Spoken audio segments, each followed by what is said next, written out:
Bonjour à tous, bienvenue sur la chaîne YouTube Mécanique Sportive, c'est Nicolas. Aujourd'hui, je suis ici à Lisbonne pour vous présenter ce nouveau Dacia Duster. Je sais que vous l'attendiez depuis très longtemps, moi aussi, et j'avoue que je suis pas déçu.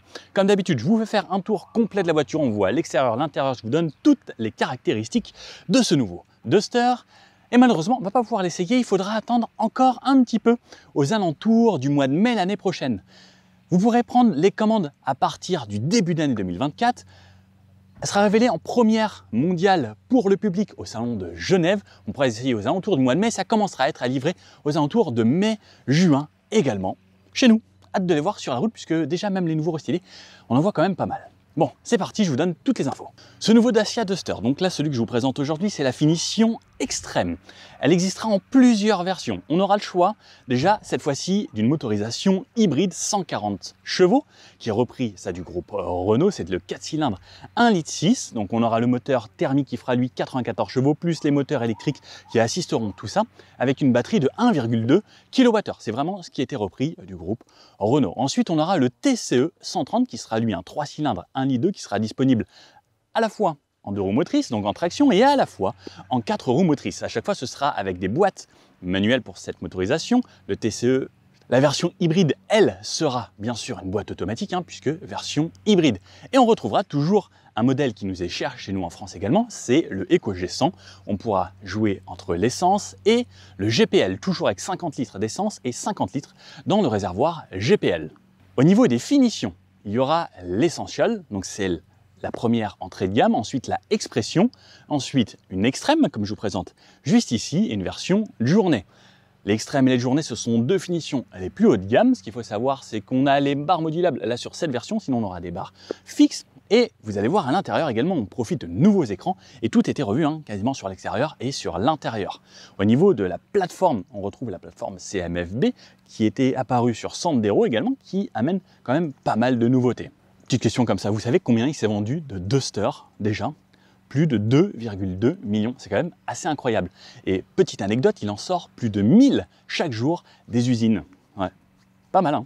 Au niveau des couleurs, on aura le choix de 7 couleurs, dont ce nouveau ici coloris qui s'appelle le beige Sunstone. Et on aura également le gris schiste qui apparaît maintenant également sur le Duster, qui n'est plus comme le gris un petit peu mat qu'il y avait sur les versions extrêmes, un nouveau gris schiste. Il était disponible également ce gris schiste sur les joggers qu'on avait essayé en version hybride, souvenez-vous. C'était pas très loin d'ici, il me semble, c'était sur le bord de mer là-bas. Au niveau des dimensions, c'est une voiture qui fait 4,34 m de long, 1,81 m de large sur 1,66 m de haut. Au niveau du poids, j'ai pas réussi à avoir l'information, pourtant j'ai essayé. On m'a juste dit qu'il serait un petit peu plus lourd que l'ancienne version. Au niveau du coffre, je vous montre ça. Ensuite, à l'arrière, on pourra avoir jusqu'à 472 litres, maintenant 434 pour les versions 4 roues motrices. Le coffre a augmenté de 6 % de volume. Au niveau de la garde au sol, ça reste une voiture qui se veut un petit peu un tout-terrain. Il existe toujours en 4 roues motrices et la 4 roues motrices sera un petit peu surélevée. On aura une garde au sol qui ira jusqu'à 21,7 cm et au niveau des angles d'attaque et de fuite, on a 31 degrés d'angle d'attaque ici et 36 degrés d'angle de fuite à l'arrière. Ce qui est plutôt intéressant, et rappelez-vous, on a déjà fait du 4x4, on l'avait poussé vraiment pas mal, on l'avait mis dans la boue, il était revenu tout sale, et je pense que celui-ci, je vais le salir aussi. Sur la partie avant, comme on peut le voir, quasiment tout est nouveau. On retrouve toujours donc ces barres de toit sur la partie haute, les modulables très facilement. Donc on suffit de tirer ici, pivoter ou de l'autre côté. Alors je ne sais plus exactement. Non, c'est juste celle avec les clés Torx qui sera fournie directement dans la boîte à gants. Un capot tout nouveau, beaucoup plus à plat, qui également, lorsqu'on sera sur le côté, s'aligne avec la ceinture de caisse. Un capot où on retrouve quand même un petit peu ce logo qu'on retrouvait à l'époque. Bon, ils ont gardé un petit peu le même principe. Un petit peu plus bas. Là, ça tombe et on tombe sur une façade très verticale. On retrouve le nouveau logo ici Dacia, donc avec ses parties plastiques. On retrouve ce logo ici qui intègre une caméra et ensuite blanc pour aller jusqu'au Y situé directement dans les blocs optiques. C'est pareil, ça c'est nouveau. On a toujours le petit Dacia sur le côté. On n'a pas de full LED. On a du LED pour la signature de jour, du LED pour les feux de croisement. Mais par contre, pour les pleins phares, on est toujours en ampoule halogène, tout comme on aura des ampoules halogènes ici directement dans les anti-brouillard. Ensuite, c'est peint jusqu'à cette partie ici qui est teintée directement dans la masse, qui s'intègre jusqu'au ski ici. Pareil, teinté dans la masse, ça, Dacia le faisait déjà depuis quelques temps. C'est plutôt sympa. Ensuite, à partir de cet endroit-là, on retrouve un nouveau matériau qui est apparu sur cette voiture, c'est le Starkel. On en avait déjà parlé dans les concept cars. Et là, il est apparu, vous allez voir, même sur le côté, je vous refais des plans un petit peu plus proches et on voit des parties recyclées. On retrouve les capteurs d'aide au parking et sur les côtés, je pense que c'est une des prises d'air pour les rideaux d'air les plus larges qu'on a sur la production actuelle et surtout qui est aussi apparente et aussi affirmée. Ça aide énormément pour le SCX. Comme je vous disais, sous ce capot moteur, niveau motorisation, soit le hybride, ensuite soit le TCE 1,2 litre, soit le EcoG 1 litre. Sur le côté, donc également pas mal d'évolution, on voit que c'est beaucoup plus carré et cette ligne dont je vous parlais, regardez, la ligne du capot ensuite est bien alignée ici, la ceinture de caisse a été relevée sur cette voiture, on a un panneau de porte quand même assez simple et juste une ligne qui traverse ici pour amener encore plus d'horizontalité à cette voiture et enfin ça pèse quand même un petit peu. Ça, on retrouve ça sur certains gros 4x4 de luxe avec ce bandeau ici. Je vous laisserai mettre dans les commentaires d'ailleurs lequel. Et on retrouve le Duster ici qui est affirmé également avec un petit badge de recyclage, vous savez, avec marqué 20% de matériaux recyclés. Donc on peut voir à l'intérieur donc ces petites taches blanches. En gros, c'est des parties plastiques, des petites particules de plastique qui sont intégrées directement à cette partie. Ensuite, sur le bas de caisse, on peut voir également qu'on a des protections en plastique. Sur le bas également, ça ce sera sur toutes les versions. On a des poignées type frigo à l'avant et à l'arrière, elle est directement ici au niveau de la vitre. On a une belle custode ici, on peut voir que c'est surteinté. Alors ça, ce sera seulement sur les versions un petit peu plus haut de gamme. Donc les barres de toit, comme je vous dis, assez rapides avec les réglages. L'antenne. Alors ça, c'est toujours la même en caoutchouc là-haut. Dommage qu'ils aient pas mis une antenne type requin. Des vitres surteintées, comme je vous disais, des parties ici en mat. Les rétros, ici couleur bronze, puisque c'est une version extrême. Ça, on retrouve ces couleurs sur quasiment toutes les Dacia extrêmes, que ce soit de la Spring, la Jogger, du Duster ou autre. À chaque fois avec cette couleur. Au niveau des jantes, on pourra aller à partir du 16 pouces avec des jantes en acier, des 17 pouces en alu. Et ensuite, c'est 18 pouces qui équipent cette voiture. Ici, donc ils sont en 215 de large aux 4 coins, directement avec des styles différents. On a 5 styles de jantes. Alors soit le diamantage peut aller jusqu'au bout, soit il s'arrête là, soit c'est mi-noir. Bon, ça c'est plutôt sympa. Et rappelez-vous, on avait fait un Dacia à l'époque, le premier extrême que je vous avais présenté en exclusivité. Et vous aviez dit dans les commentaires que vous vouliez avoir des jantes noires. Et bien Dacia a quand même écouté. Je vous fais un petit 3/4 arrière parce que j'aime bien les 3/4 arrière en ce moment. Déjà, on peut voir là cette partie ici qui est un petit peu en 3D qui ressort de la voiture sur cette aile déjà qui est bombée. Je trouve ça plutôt joli et ce spoiler ici à l'arrière qui était bien modifié. On dirait presque une voiture beaucoup plus haut de gamme cette fois-ci. De ce côté-là, ici, on pourra mettre donc de l'essence ou du GPL, 50 litres à chaque fois. Sur le haut, donc cette antenne ici assez longue que je trouve à chaque fois très marrante, ce long béquet ici qui joue également sur le CX qui intègre le 3e feu stop.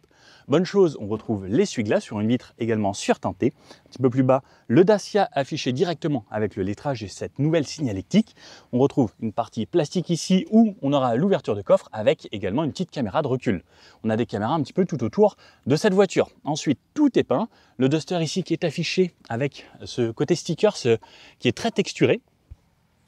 Les feux sur les côtés, donc en forme de V ou de Y selon où on se place.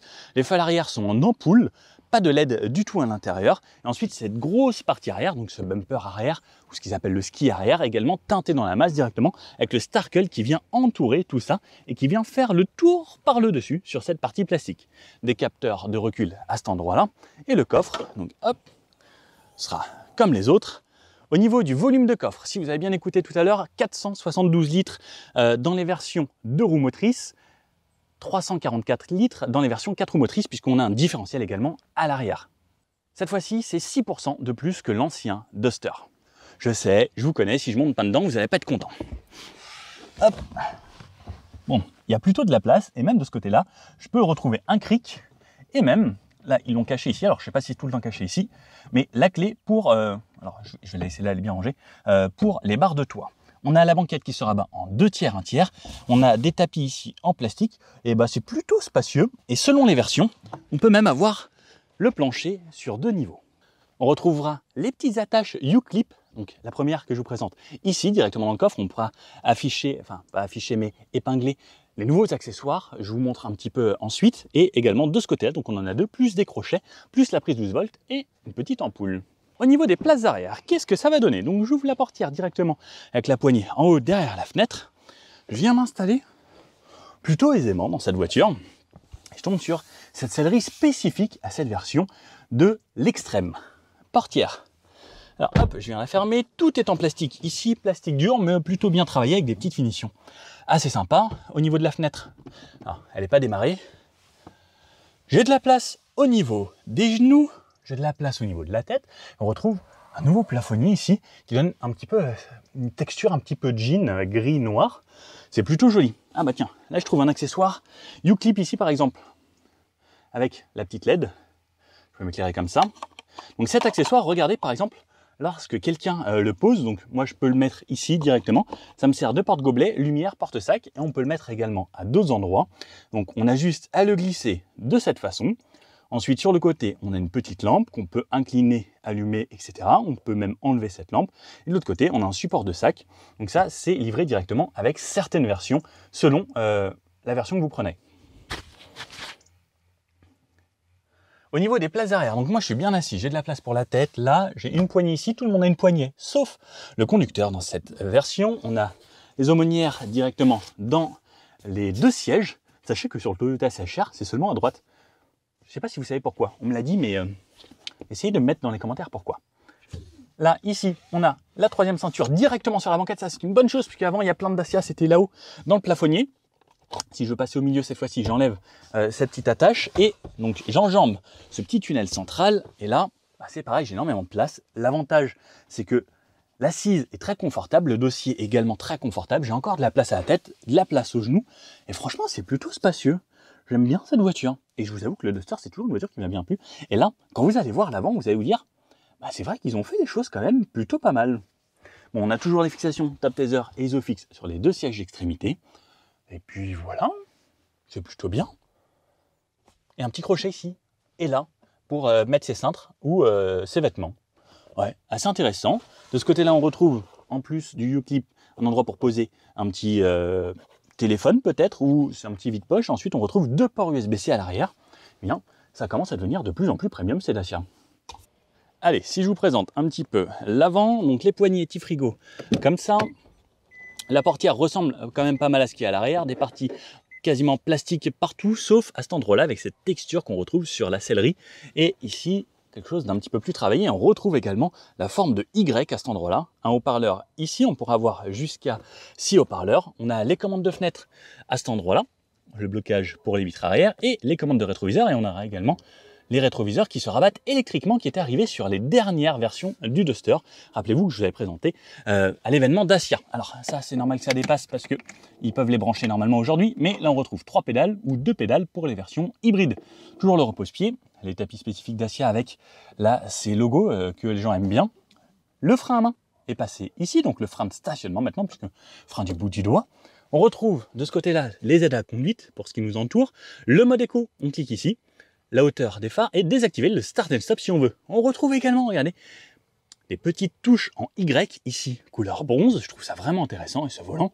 Le siège vous remonte, les appuis-têtes, on a toujours l'habitude avec un textile spécifique à cette version extrême.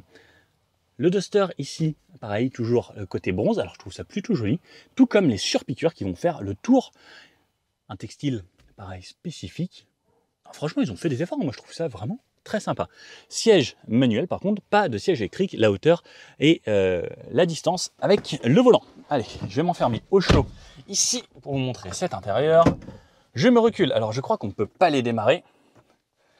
Non, afin d'économiser, le système va s'éteindre. Alors je vous présente très rapidement, regardez ce nouvel écran ici, c'est quand même assez incroyable dans une Dacia d'avoir un écran qui est mieux que certaines voitures qui se veulent plus haut de gamme. Donc toujours une touche Home, la musique, les raccourcis ici, et regardez comme ça fonctionne bien, c'est toujours du Dacia. Alors, je vais ouvrir la porte parce que j'ai beaucoup trop chaud. Il fait 23 degrés, imaginez-vous au soleil.